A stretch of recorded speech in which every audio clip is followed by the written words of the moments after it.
What's up, YouTube? W back at you again with another Top 10 Tuesdays. This week's theme is old school Anchor Bay releases. Excuse me. So that's anything with a white boat. I'm sure most of you cats know, but I was just going to pull some out and show a difference. That is the original Anchor Bay.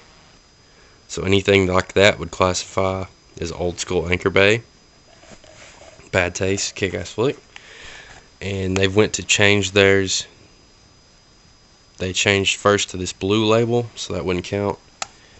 This is one of my favorite sets. This is when I started getting hardcore into collecting in Argento. But anyway, and now they use a symbol similar to this. Another kick-ass flick.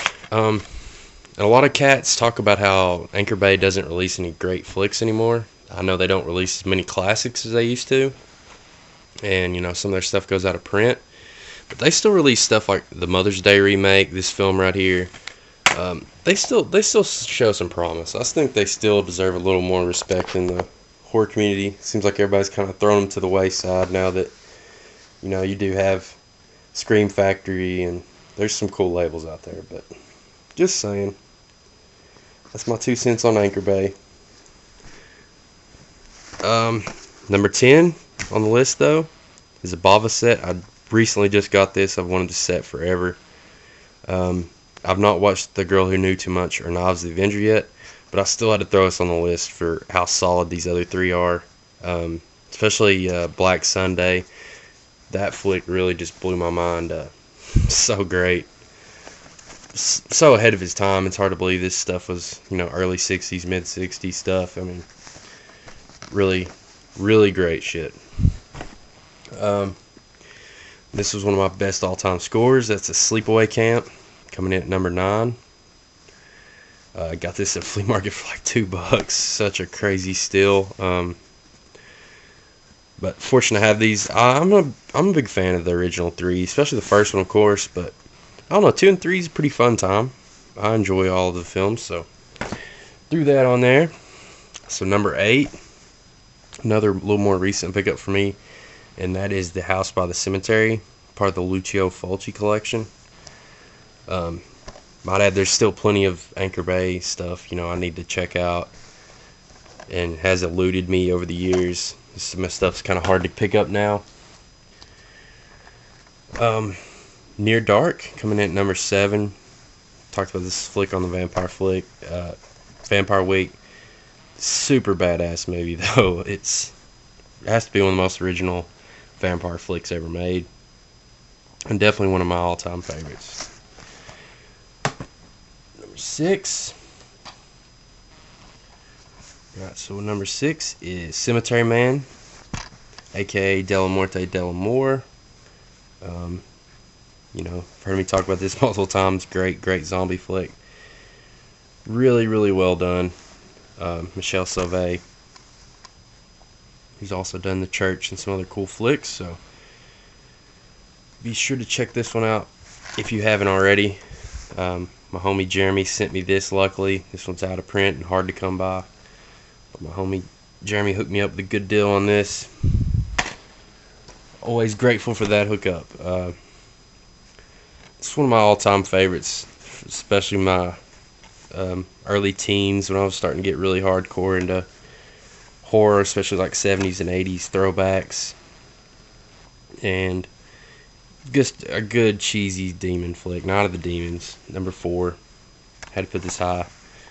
Of course, a lot of stuff's been re-released in Blu-ray and Scream Factories and stuff like that. Evil Dead 2, had to put this high. One of the best sequels for sure. Just kick-ass, over-the-top, fun time. Hell yeah. Number 3 on the list is Demons. Of course, by Lamberto Bava. Everybody knows about this flick. Get another great Demons flick. Anchor Bay also released part 2, which I suggest is a pretty good time. But yeah. Lamberto Bava classic. Number 2, Day of the Dead. Super sick edition. It was love how this guy folds off here, and it comes with your journal here, your files of the Day of the Dead 2-disc edition. Always been a big fan of this one. This kicks ass. And of course, fantastic flick. One of the strongest. You can argue that it's a better made movie than Dawn of the Dead, but so hell yeah.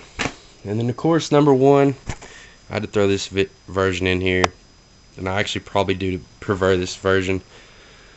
This is the zombie cut of Dawn of the Dead, and this of course is Argento's cut of the film. This is his take on Romero, and of course you got the kick-ass Goblin soundtrack, and I mean, this is a tie. It's still Dawn of the Dead. Dawn of the Dead could be tied at number 1 if it is, because Dawn of the Dead is such a great flick. I also own the Anchor Bay of that. But I just had to pull out the zombie cut as my number 1 official old school Anchor Bay. Number 2, Day of the Dead. Number 3, Demons. Number 4, Evil Dead 2. Number 5 is Night of the Demons. Number 6, Cemetery Man. Number 7, Near Dark. Number 8, House by the Cemetery. Number 9, the Sleepaway Camp Survival Kit. And number 10 is Bava. Be sure to go check out the other cats. It should be interesting, I'm sure, especially like Moods. He's got all these badass Anchor Bay 10s. Can't wait to see what's going to end up making his list. And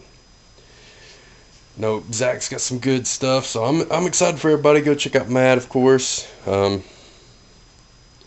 out that Jesse has retired from the Top 10 Tuesdays. I hate that. Send my shout out to Jesse Midnight Crawler. I hope he comes back when he has time. But as always, go check out everybody. Hope y'all enjoyed watching. Peace.